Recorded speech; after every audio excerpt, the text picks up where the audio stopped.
Hello, what nuts, Humpty Dump nuts, Peter Laviolette nuts, and Zach Hump nuts. It is What Chaos, Thursday, March 28th in the United States of America. I'm DJ Bean. Sean DePaz is Sean DePaz. And boy, oh boy, if you are watching on YouTube, you are probably confused as to what you are seeing. Pete got locked out of the studio that he thought he was going to do the show from. So I said, good. All the excuse we need. Laz, we got to tap you in. Like 3 minutes before the show was supposed to go on, said, don't want to hear any excuses. We need Lazarus. He jumped in. As soon as Lazarus jumped in, Pete said, okay, I'm all good. I'm ready to go. So that's Jonny Lazarus. That's Pete Blackburn. I normally ask Pete how he's doing, and I'm going to do that again. Sorry, I'll ask you in a second, Johnny. Pete, how you doing? I'm doing great. I mean, I thought for sure I wasn't going to be able to do the show, and luckily there was a backup plan for me to get into the studio, and now what an extra little treat that my guy's here. I got to say, our insider is here, Jonny Lazarus, and the chat is freaking out. Just calm down, everybody.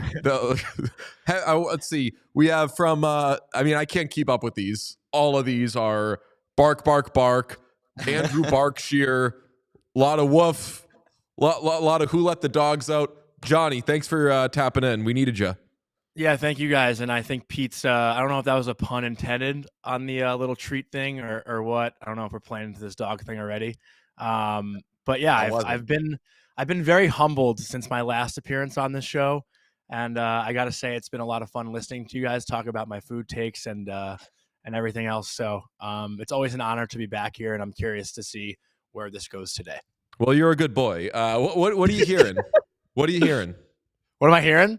Yeah. I'm hearing the UMass Minutemen are going to upset the Denver Pioneers in about 2 hours in Springfield, Massachusetts. And that will be the biggest upset of the first round of the NCAA tournament. Dude, I did want to bring this up, and I assume that you wouldn't be here, but I'm glad that you are. Why the fuck are they holding a regional at the St. Louis Blues practice facility in Missouri where the max capacity is 3,100 people? It makes absolute zero sense. It also makes no sense that Denver is playing in Springfield. Denver is the 1 seed in that region, and they're playing against the 4 seed UMass Minutemen, who are 30 minutes away from where they're playing. So it's really a road game for Denver. And plus, if you think about if Denver wins, they'll go on to play Maine, who travels very well. Maine's not too far from Springfield also, or Cornell.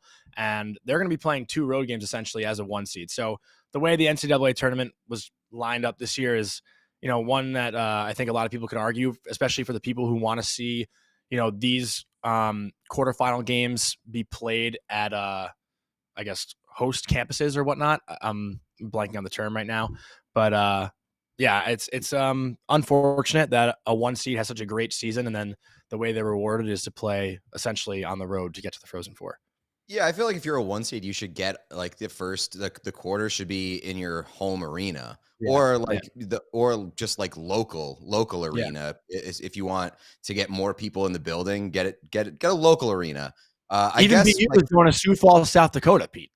Yeah, I mean, the only reason that I saw that made any bit of sense for why the Blues practice facility is hosting that is because Frozen Four is in St. Louis next year, and they wanted like a precursor, which great. But find a better precursor than the St. Louis Blues practice facility, which has if there is the term community ice center in the name, it should not be eligible to host the quarterfinals of the Frozen Four.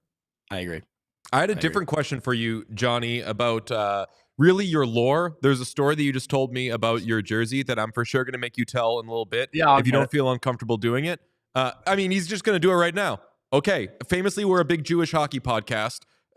Johnny, Explain your jersey to Pete. So I went to summer camp called Camp Equinong for about 9 summers, 03 to 2012. My dad went there, so I was like kind of born into it. We're a big summer camp family. Nepo baby. And Nice. I went to camp with Adam Fox, who went there for 3 summers with his brother Andrew. That's how I know Adam very well, and our other friend Nolan Abel, who played Division I at Brown.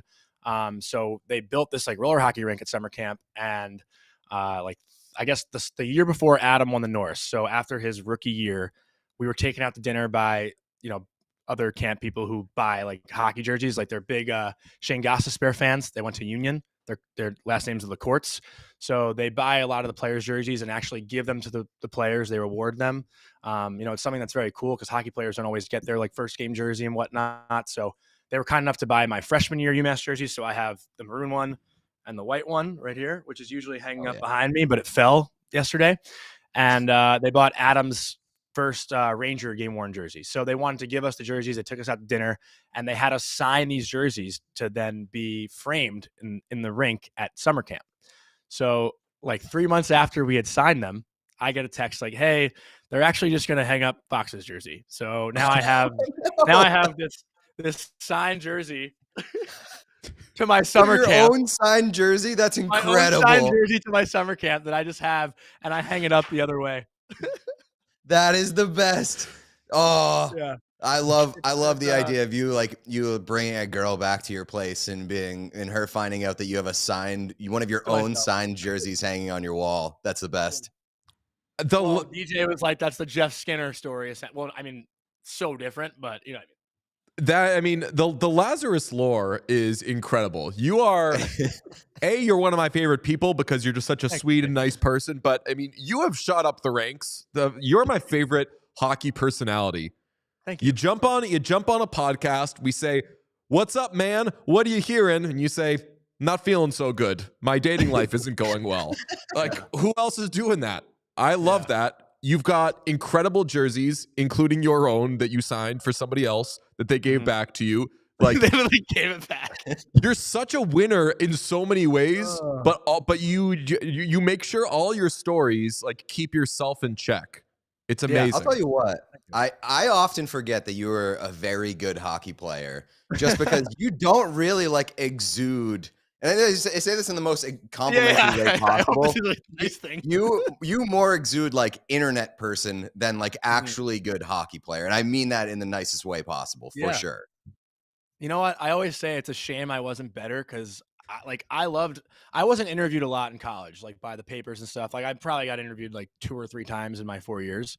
But I love talking to the media. Like I guess because I didn't get to do it like often. But I always said, like, if I wish I was an NHL player just because I would have so much fun with the media members. Like, I wish, more players just kind of didn't take it so seriously. And I think that's something that's, not like wrong in the game of hockey, but I think hockey's always been like such a serious sport where it's like, at the end of the day, like, it's not, you're going to the rink, you're playing hockey and it doesn't have to be this like crazy culture, right? Like, it's just like, have fun, I don't know. Coming at it from like a media thing, like Pete and I never played at a high level, but everyone who isn't a hockey person is like, oh, well, I don't really know it well enough, so I shouldn't do it. And I'm like, here's like a little secret about hockey. Nobody really gets it. Like generally, like we all I'm love still it, learning. and we watch it, and I understand where the people are supposed to go. I did play hockey. I know, but generally, if I watch a play that I feel failed, my explanation as to why somebody fucked up might be immediately proven wrong by a coach or a player saying, actually, this was happening, and it would make all the sense in the world. So people are intimidated to talk about it because they think it's so serious and everything. It's like, we're all mostly having fun with it. So just stick around a little bit. A great comment from Jacob in the chat said he was unaware that they did summer camps for dogs. Pretty neat. That's good. Really, the entire chat is stuff about dogs, but also people asking you to explain your infamous chicken parm picture, which I like you becoming the chicken parm guy. I didn't think it looked that terrible. The cheese was way out of whack, but explain, bud. Well, so the redemption thing is because this all started a couple years ago. I tweeted out, like, I put butter and ketchup on my pasta and like on my chicken parm, and everyone was like, ew, gross. Like all my group chats blew up from it. Like, dude, why would you even like post that on Twitter? And I was like, maybe there are other people that do it.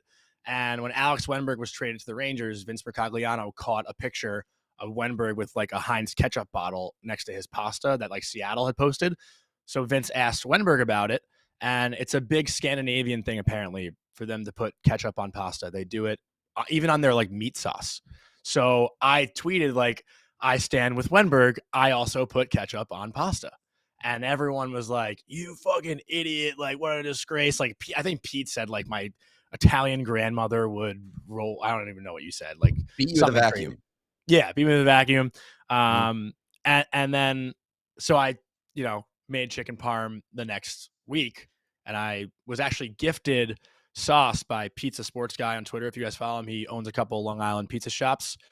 He was so disgusted with me that I actually stopped by his shop and he gave me a vodka and marinara sauce. Very nice of him to do. So I was making chicken parm with my roommates and we put the sauce on and I was like, redemption, there's no ketchup on here. And everyone just like, I literally thought like, oh, like maybe people like, oh, nice job. Good for you. And it was just the opposite reaction. That's amazing. Somebody commented chicken Pomeranian, which is incredible. That's a dog breed. To clarify, Pomeranian, yeah. Okay, to clarify, you literally thought you cooked. Yeah. Literally. Like you thought you cooked with that one. And honestly, for me, the only thing that really offended me, I know that people were upset with the not enough sauce, but that's going to be a preference thing. Cheese, there was way too much cheese. Yeah. Way too much cheese. I don't know what kind of stomach you're working with, but not a good one, to be honest. And TJ, what did I respond to you when you DM me? It's like true. I said, can you come on the show right now? You said, I'm going to the bathroom. And I said, I come on the show.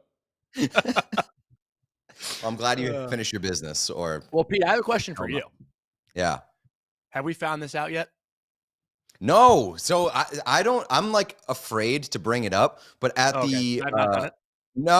so at the risk of I'll start this off by saying I am completely ignorant. So if this is an offensive thing, I'm very, very sorry. I have no idea. But at the Hockey East final, they kept showing a bunch of young kids on the Jumbotron, and like all of them were doing this.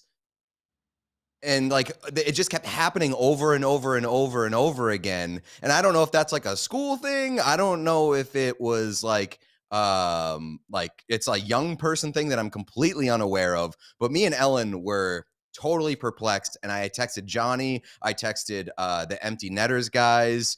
No answer. So Sean, Pete's just flashing gang signs. 23-year-old that I asked my best friend's little brother who's like 23 or 24 and he had no idea too. So I need to get to the bottom of this. It happened like so much. Like almost every young person that they showed did that. And sorry to anybody listening on audio, but it's basically you drag one finger down each jawline and then like a quiet whisper thing. So if anybody has answers, let me know. The chat says it's called mewing. What does that even mean? Do we know what mewing is? I know that Mew is famously a Pokemon. Yeah, and so is Mewtwo. Mewtwo, that's right. And the Nashville Predators famously can have Mew, but not Mewtwo. Sean, can we get a numbers crunch on mewing? On mewing? Yeah, MEWING. Remember when we thought we weren't going to have stuff to talk about on today's show? Mewing? Isn't that just like another way to say meowing? Possibly. Let's crunch it. It's a meme. It's this thing you do where you put your tongue on the roof of your mouth to get a snatched jaw. Mm-hmm. Yeah, that's what. Like a defined jawline. According to WebMD, the basic idea behind mewing is that you change the shape of your jawline if you think about the placement of your tongue in your mouth. So yeah, I guess that's not what Pete's talking about. Yeah, I don't know. There is a Reddit post of someone asking exactly like what you said. They were at a sporting event and in r/no stupid questions, and no one had any answers for them. So it's at Blackburn who asked the question. I should have gone to Reddit. I didn't think to research it that much. I just texted our insider and he failed me. Yeah. I was actually okay. Well, that's cool. I tried the roof of your mouth thing. I just figured that was to get like the defined jaw, you just like kind of clench your teeth. Yeah. I've heard that one. Pete just like protrude your jaw. This is the best hockey show in the world. Pete probably is the best jawline in all of hockey media. I'm gonna go on a limb and say that. Appreciate you. Thank you very much. We're going to hit an ad read in a few minutes, but we literally haven't done dick. So I'm going to actually do a little hockey here if you bozos don't mind. Only 2 games last night. Terrible slate. Really bad slate. Sabres booed off the ice after the first period because the Senators shut them out 5-0, ended up winning 6-2. P wanted to ask the question, like, how is Don Granato still here? We've been asking this for a while. If he's not fired now, he's never getting fired until the end of the season, and then he's getting fired. Yeah, no, I'm not asking the question, why is he still here? Because I feel like we've passed the point. Like, you can't fire your coach now, right? Like, what's the point? What were you waiting for? You may as well just wait until the end of the season. Just guarantee that you're going to maximize your playoff position and keep the guy around. The time to do it would have been a while ago. I don't know if they had enough reason to do it a while ago. It was pretty apparent that Don Granato was leaving some points on the table with that team. But now, my bigger question is there anybody in hockey who is guaranteed to be fired more than Don Granato as soon as the season ends? No, although I have it's very, very, very hot takey, but it's more conspiracy theory. What if the Bruins lose in the first round again? I don't know. No, because if they lose in the first round, I think Sheldon Keefe's done it every year. it's a good point. That's different. I think we all know that's a little different. And I don't wish it on Jim Montgomery, but like the like who could get fired thing often comes from something devastating happening to a team. Like we saw, I forget who the coach was in Toronto in the NBA, where he won Coach of the Year and got fired because they got Nick Nurse. Nick Nurse, got bounced in the first round, and they were like, "Shit, got to get rid of this guy." So some surprise sort of upsetty thing, like if the Canucks get bounced in the first round, they're not firing their coach because they're just so happy that they had this positive season. If you're a team that has been knocking on the door / should be past the door for a while and you're still losing in the first round, that's maybe where some wild shit could happen. But the obvious one, obviously, yes, for sure, is Don Granato. Lazarus, where do you have your Jack Adams situation? I think right now I'm still, as good as Rick Tocchet's been, Spencer Carbery now you can say about the Capitals.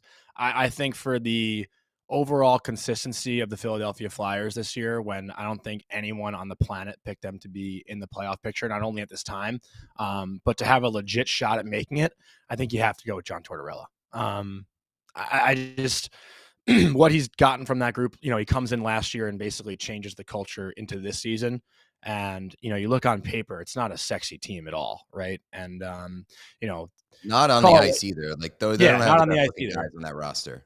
No, but call it what you want also with like outside noise being outside noise. They've dealt with a lot of shit this year, like, off the ice, and it hasn't really affected their room. Like, I'm not going to lie. I was in their locker room 2 days ago because they were in New York, and I talked to Morgan Frost, and I got to like talk to Scott Lawton a little bit, but that was like more off the record. Like, that's a fun ass team. Like the Flyers, Torts gets all the attention with the media and stuff, but the room loves him. I could really sense it. And I'm around a lot of the road teams that come into New York City. And I would say that the Flyers locker room after a morning skate was probably the loudest or second loudest room that I've been in as far as camaraderie goes after a morning skate, next to the Florida Panthers. That's my insider. Yeah, I love that. That's actually an insider. That's some good literally news. Insider shit. So that's to me. For you. I feel like Torts' stock has dropped a little bit over the past month or so. And but just for the outsiders, though, I feel like, right? Yeah, maybe. Carbery for sure, I think is picking up some steam with how that team has been putting it together. I'll ask you your feelings on the Washington Capitals in a little bit, because that's been a hot button topic in this circle for a couple days. One of the names that I've kind of been surprised hasn't been louder. Like, Tocchet's name has come up a lot, but what about Andrew Brunette? Like, Andrew Brunette and what he's done in Nashville has been nothing short of amazing to me. That was my number one talking point for this conversation. It was going to be like, why don't we talk about Andrew Brunette? That team, and granted, this is a year where like all of the, maybe with the exception of the Capitals, like all of the wild card teams are real ass teams, like teams that can win series, potentially go on a run. I take the Predators so fucking seriously. I have a future on them to win the cup. I don't think they're going to win the cup, but like if they make a run, would any of us be surprised? And for where they started at the beginning of the season, Pete, if we want to do a little morning skate talk, we were at Bruins Predators morning skate, and we were like, man, they're not there. They're not going to be there. But what an interesting roster. They like if Ryan O'Reilly becomes this. Misfit toys. Yes, that's what, we were like, it's a bunch of broken toys. And if they could come together, we could really see what Burnett can be as a coach. And he's like top 3 for me. And I'll let you weigh in, Laz, on Burnett. Well, off that note, I know that this isn't how the Jack Adams works, and maybe it shouldn't be considered, but also consider what the New Jersey Devils were last year versus what they are this year without Andrew Burnett. I think that you've seen an impact be transferred from New Jersey to Nashville. Like Andrew Burnett has been a very good and important coach at every stop that he's been, from Florida to New Jersey and now to Nashville. I got to give an update on the chat, by the way. Laz, I won the hearts over. The scoop that you gave about the Flyers having a fun room was very well received by the chat. I've never seen them turn positively on someone so quickly. They're now discussing, is Lazarus out of the doghouse because he broke some news about the Flyers having a good room? Well, I want to out of the doghouse a little bit. Like, I'm sure I'll get back in there. You're hanging around the doghouse. Yeah, the cage is open, but I'm not out of it yet. But I want to add one thing to that too. Like just thinking back to last year where both teams were. Like Andrew Burnett, all credit in the world. You know, it's funny. I think Greg Wyshynski made the joke to me at the deadline, the Devils should trade back for Andrew Burnett. Like that's what they needed. But I think when you look at where Nashville was last year to where Philly was last year and where they both are now, like, yeah, Nashville didn't have a great year last year. They had a lot of injuries. They were basically playing with an AHL roster at the end of the year, but they finished 3 points out of the playoffs. Like, it's not like they were this, rock bottom team that Philly was last year. And, they still have UC Saros in goal. They still have Roman Josi on the back end. They get Ryan O'Reilly. They have Philip Forsberg, who's on a tear. Like, Philadelphia doesn't really have these pieces. And that's why I think what Tortorella's done, and again, like, Nashville had a bad start. Like, Philly has done it constantly throughout the entire year. They've been in a playoff spot since like day 5, and they haven't dropped out. So I think the consistency of Tortorella and what he's gotten that group to do when they lose Carter Hart to everything that went on with him, the Cutter Gauthier drama happens. No one wants to go to Philly. I think, Sean Couturier gets hurt, right? And then he comes back, scratches the captain, but the room reacts in a positive way. There's just so many different tactics that Tortorella has done to get this group to buy in. And I think that's just what's been so impressive with the pieces on that roster, what he's been able to get them to do. All right, I'm gonna throw out some other names too. I think this is the most interesting Jack Adams race that there's been in a long time. You can have a list of 6-7 guys that may be worthy of being finalists. How about Rick Bowness in Winnipeg? Because not only, like, I know there's talent there, but there was a lot of talk about how dysfunctional that room was for a while. And on top of that, the entire system that Winnipeg plays has kind of flipped on its head. They have been a bad defensive team for years, and now suddenly they're a very, very staunch defensive team. Days before the season started, the conversation around the Jets was like, this is the year it craters. This is where all the shit hits the fan. Scheifele's going to get out of there. Hellebuck's going to get out of there. What? They're both staying? What? And then they end up, for a while, being the best team in the NHL, which I don't think we thought was going to be super duper sustainable, but they're right there. I just mainly agree with your point that, Pete, that there's 5 or 6 or 7 Jack Adams deserving guys. Like Bonus, I wouldn't give it to. I started the conversation with the tinfoil hat thing of what if Jim Montgomery keeps, in the eyes of the Jacobs, costing them money and they fire him because he doesn't get out of the first round. You make a case for Jim Montgomery. If the Bruins win the President's Trophy, it's hard not to think that he should at least be a finalist because he loses so many good players, Dmitry Orlov, Pete, chief among them, and ends up bouncing back to potentially win the President's Trophy with a bunch of guys on 1-year contracts. Like, he has a case. So many guys have cases. Laviolette, your guy. I was just going to say, like, I haven't even heard his name once. And, you know, obviously I could plan to the Homer thing with the Rangers. Like, you know, Hedl goes down to a season-ending injury. Shesterkin gets hurt for a month. Fox gets hurt for like 5 weeks.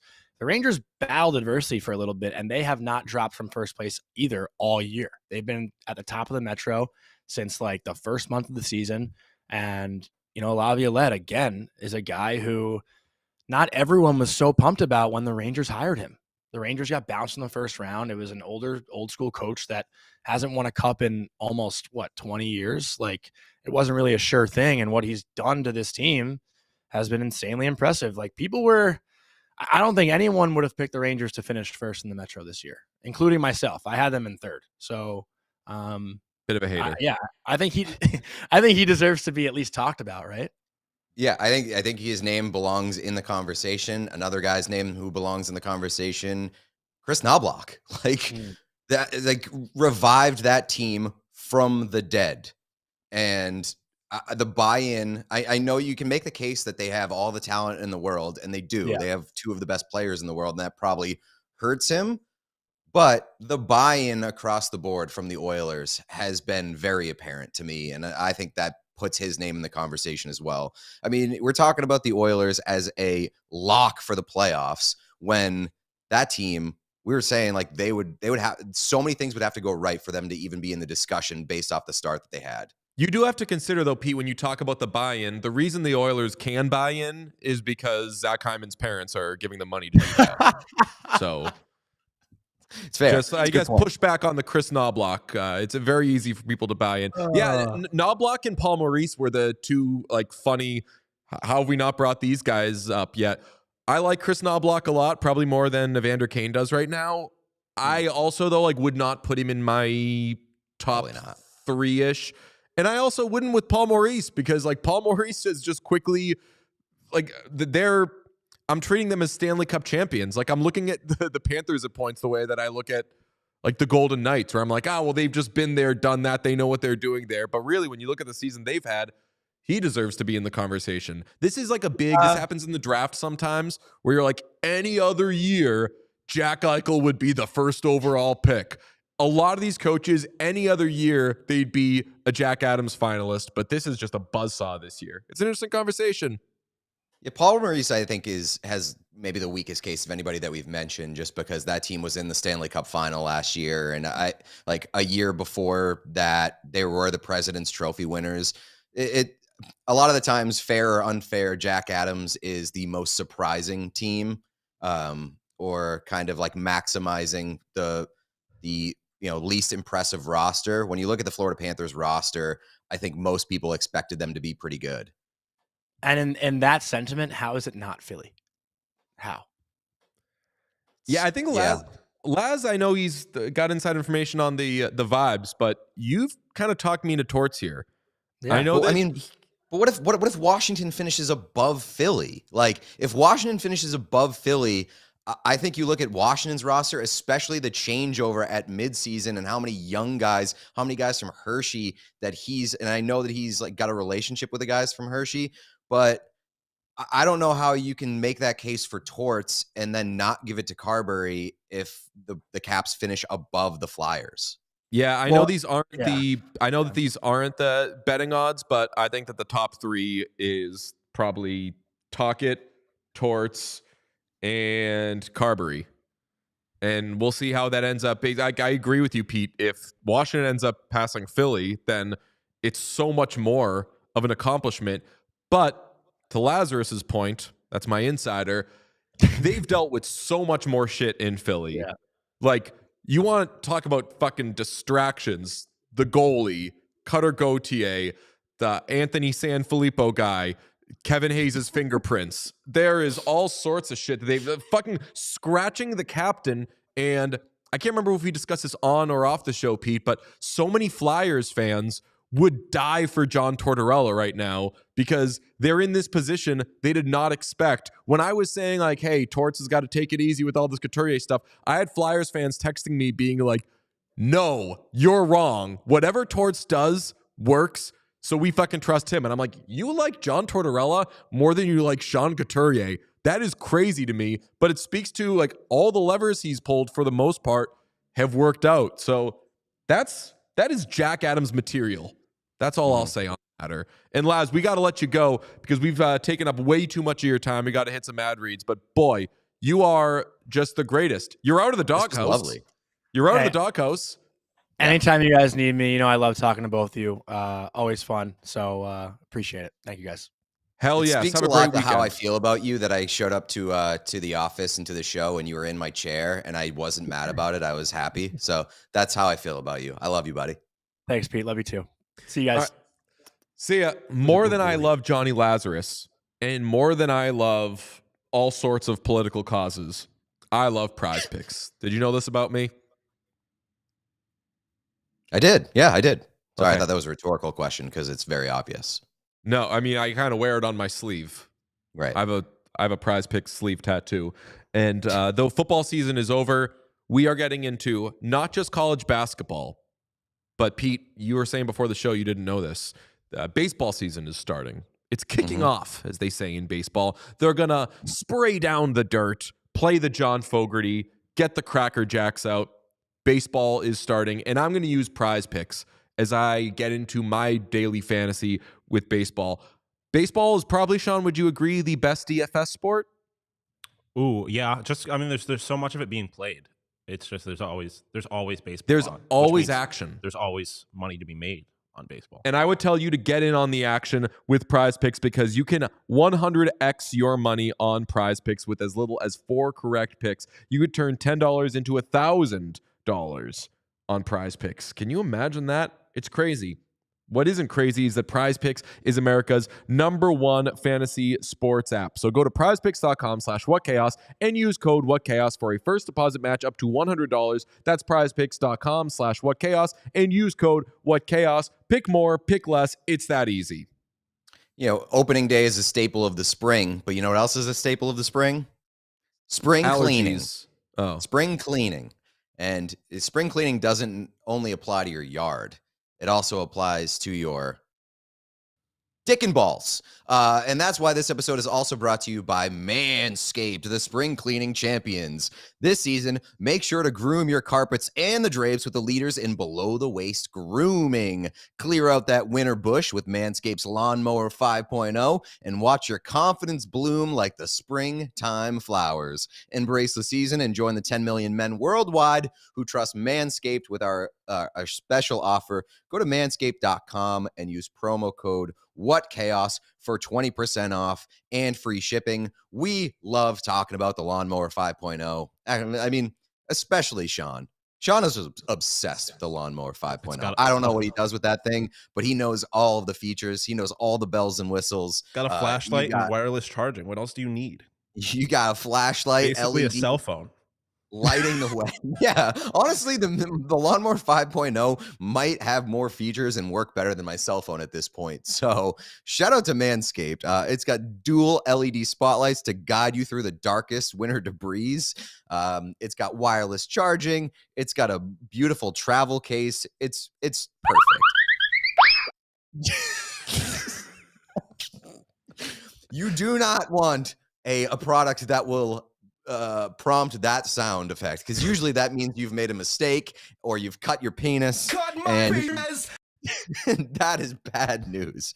So get 20% off and free shipping with the code WhatChaos at manscaped.com. That's 20% off and free shipping with the code WhatChaos at manscaped.com. Underrated on the old lawnmower, good grip. You are never getting this. It's got a good grip. It to this point, I believe it does not have data, right? Data? Like data. Like for I don't think it's like monitoring your browsing history or your cookies or whatever. That's another positive. It does not steal your information. We're almost positive. Manscaped is just letting you cut your willy. Trim your willy. Definitely not cut your willy. Trim your willy. I would argue it's doing neither. It's doing nothing to your willy, which is kind of the point. Splash around in here. You can splash around in there because it's waterproof. Yes. Great grip, waterproof. You can bring it in the shower. Somebody in the chat, Olivia, said you should have said it doesn't only apply to yards, it applies to your nards, which what a banger of a line. Shout out to the chat. Okay. Well, we should do an update on Zach Hyman because he put up it's been a week social media post. And Zach Hyman, as I know because I follow him on Instagram, isn't a huge poster. I love that the screen grab says liked by Deej. He posted yesterday, "It's been a very special week for me and my family. Couldn't ask for a better group of teammates and friends to share this milestone with. Thanks to the entire hockey community for all the well wishes and support." He's been through a lot, as we all know. He scores his 50th goal on Sunday. It's the best. There's the Andrew Berkshire video. There's controversy, people going back and forth, everyone defending him. Leon Draisaitl with one of the top comments. It's got that fire emoji, that heart emoji. Everybody loves him so much. And Pete, there is a lesson to be learned in all of this Zach Hyman conversation and discourse. And that is, I am so mad that Andrew Berkshire waited till after the All-Star voting to make this video. Because if all this had happened earlier in the season, Zach Hyman would have been an All-Star. We probably would have hung out with him in Toronto. We would have had to bust through the Oilers, people who don't want to let us anywhere near him. But everybody this week, I said yesterday, people that I know from hockey, people that I don't know outside of hockey, are tweeting and posting and showing their support for Zach Hyman. He for sure would have won the fucking fan vote if Andrew Berkshire had made this video earlier in the season. Yeah. My question is, I don't want to gatekeep Zach Hyman fandom, but is any part of you a little disappointed that Zach Hyman has gone mainstream? To be honest, that part of my brain is being taken up by one of our mutual friends tried to gatekeep the musical artist Waxahachie, and that made me really mad. And I'm actively mad at this person. I think I know who it is. It's Jim. Yeah, okay. Who listens to the show? I might be going to a Waxahachie show with Jim in a couple weeks. Where? I'm going to two of them. Boston it's the Boston one. I'm going to Boston and Portland.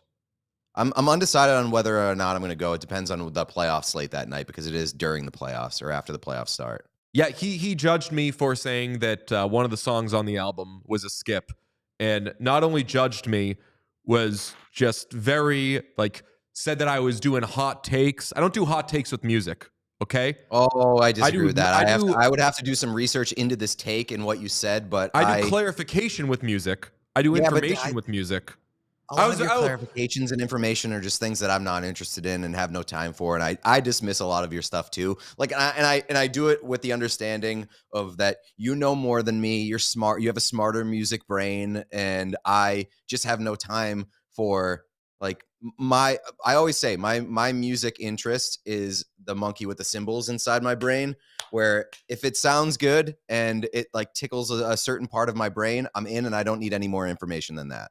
But I'm very big on, you don't tell people how they feel and how they interact with music, because obviously it is all subjective.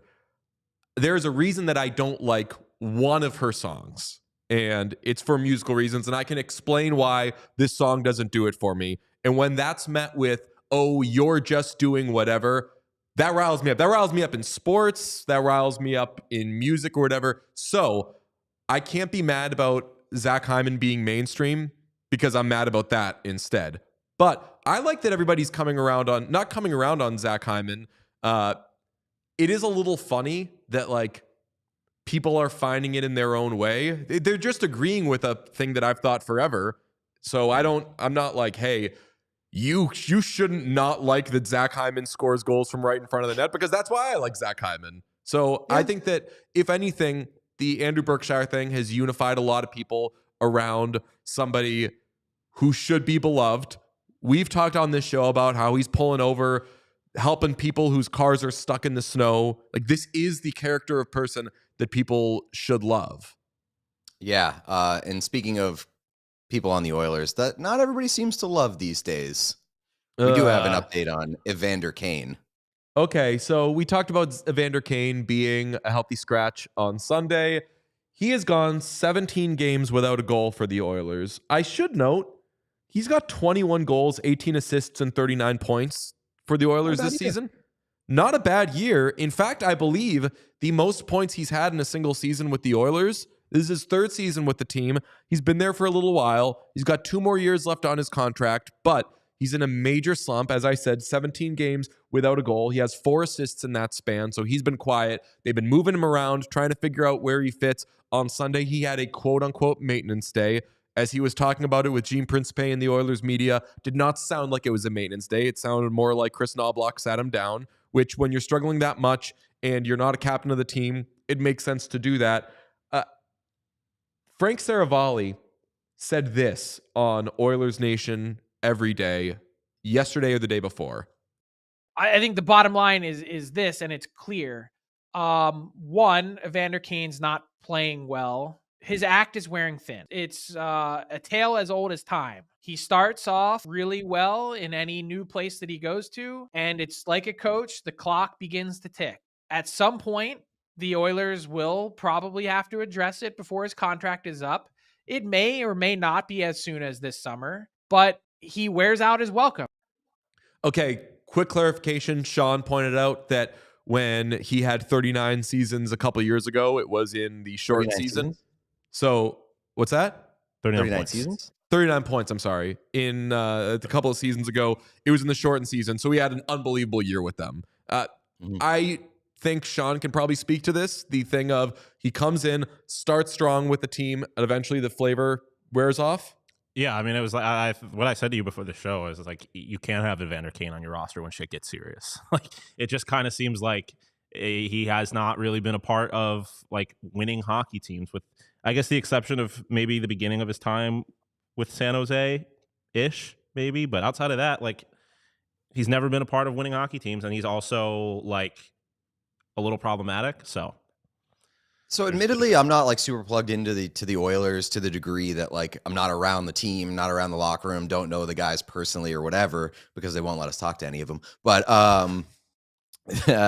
like to me, from a neutral perspective, the noise around Evander Kane has been pretty quiet this year. Like he's not commanding attention. It doesn't seem like he's causing problems. I know Leon Draisaitl yelled at him the other day, but I would assume that was mostly for hockey reasons because it happened during a game. And, I think that there might be some like unfair piling on Evander Kane just based off of his past reputation, which is fine. I think that the reputation has been earned for a large part of that. But like, just because he's in a slump and not scoring doesn't necessarily means that we have to dig up that stuff. Like, who's gone 17 games without a goal, who we're not talking about being a problem for his team? Brad Marchand hasn't scored in 17 games. But he told Mitch Marner that he was like basically going to kill him. Right. That's so, okay though when you're the captain and you provide something else. But if you're not producing and you have one of your best players getting pissed off at you for whatever reason, even if it's hockey reason, like I don't feel like you can make the comparison between Evander Kane's lack of production and Brad Marchand's. Well, I mean, like there's a difference between scratching a guy to light a fire under his ass and like moving him around the lineup and trying to get him going, and him causing a problem. Like, he was a little pissy that he had gotten scratched, and maybe you can say that wasn't the most professional thing, but like he didn't fly off the handle or anything like that. He was just clearly bothered by it.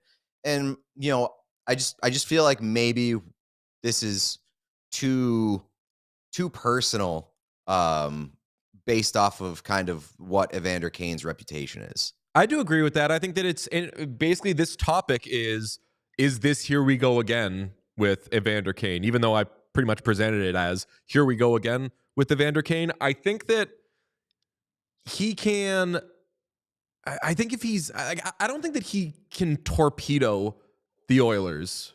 Because the Oilers can do that themselves with nobody else's help. They can find a way to make shit go wrong.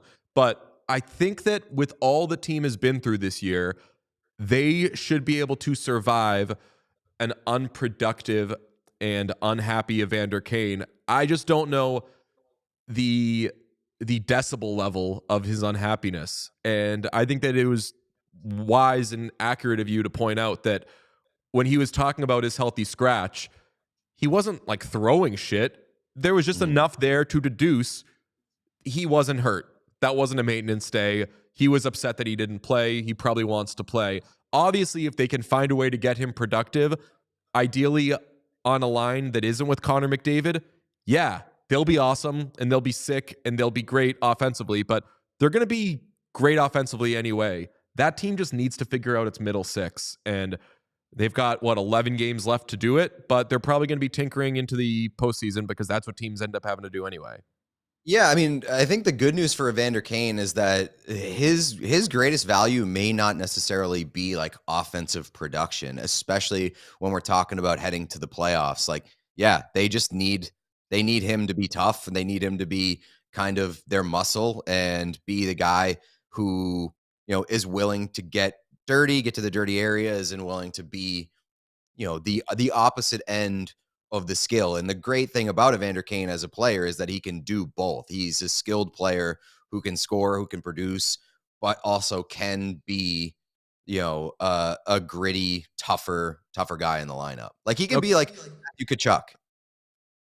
I think the biggest question is if he's going to accept that role, because I feel like that's what a lot of Oilers fans were talking about when he first got scratched, is like he needs to learn to accept his role, which, as I say that out loud about a man that looks like Evander Kane, sounds a little weird, but like if you're like Evander Kane has spent most of his career being like a top six guy, and if he's going to be forced to be, if he's going to play a middle six role, like he has to be able to accept that, which when you have the reputation that he does, which tends to be hot-headed, whatever, however you want to put it, I think he needs to be aware that he might have to do a little extra to show that he is accepting that role, because when you're getting pissy about getting benched and all that, which I think he has the right to do, people are going to ask those questions. Yeah, we'd be remiss if we did not discuss this picture of Alexander Ovechkin with Subway and a bag of Flamin Hot Cheetos. And I like the bag mainly. His hair's looking good. Pete, break this picture down for me.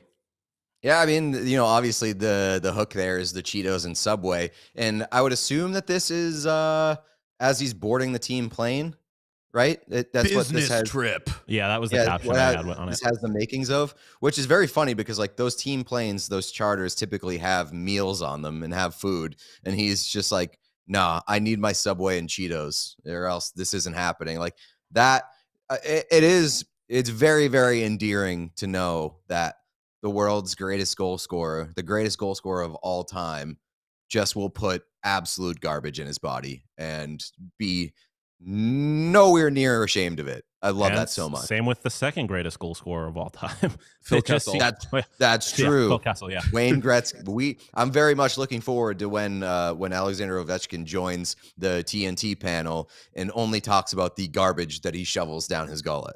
That's going to be so obvious, though, because we've already heard all the Wayne Gretzky stories. So, like, nothing's going to be shocking. But Alexander Ovechkin's going to be like, hey, do you know that as soon as the game was over, you drank vodka? I drank vodka. It is. Yeah. It is funny, though, because, like, Gretzky probably didn't think he was doing anything weird at the time. Like, everyone was probably eating like shit. For Ovi, he probably is in the league and watched all these kids like stop going out and start taking really good care of their body and be like, what the fuck is going on here? I don't know, but I'm still eating my Cheetos. Jordy in the chat notes that this is a better ad for Subway than Russell Wilson could ever be.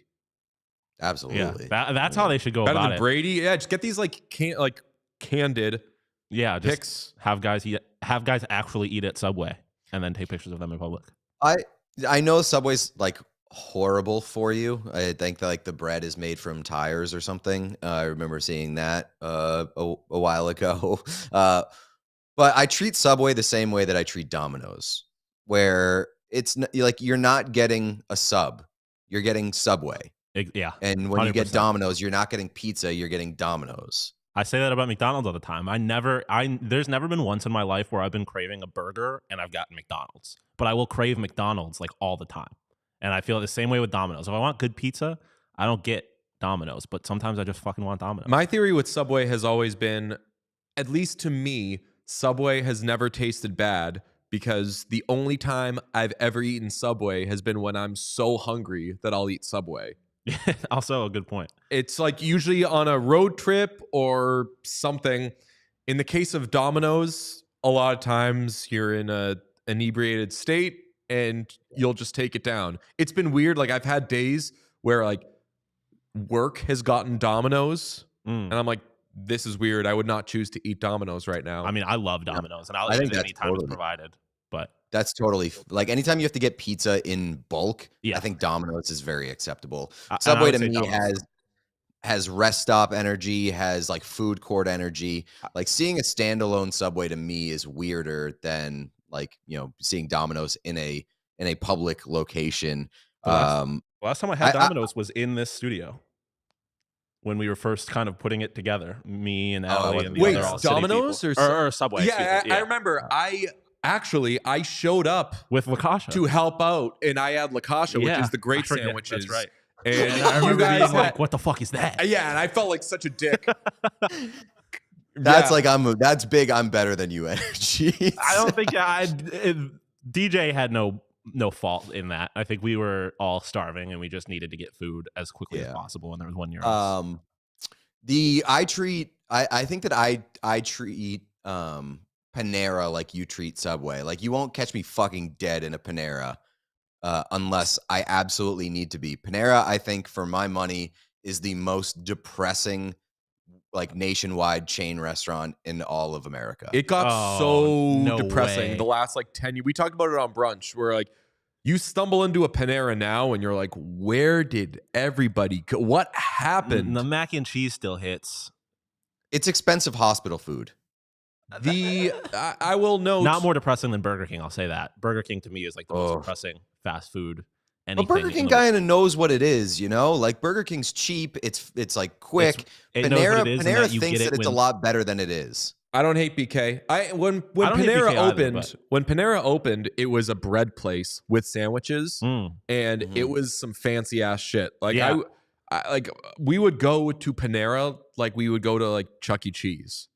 Be like, hey, like you're going to a friend's house. His mom's gonna take you to Panera. We were like, what? Panera to me is Starbucks if they cared more about the food than the drinks.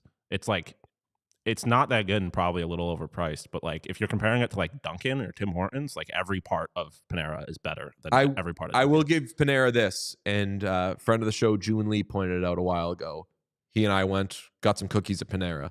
He was like, Panera's got those good cookies, man. Yeah, like So good we stopped in muffin. and got some cookies. They have like slept on baked goods, and that's what like Yeah, they're no, really good I about. think that's the strength of Panera is the baked goods. If it's just like why are you going? Because that's the thing is like especially in Boston, if you want good baked goods, you're not going to fucking Panera.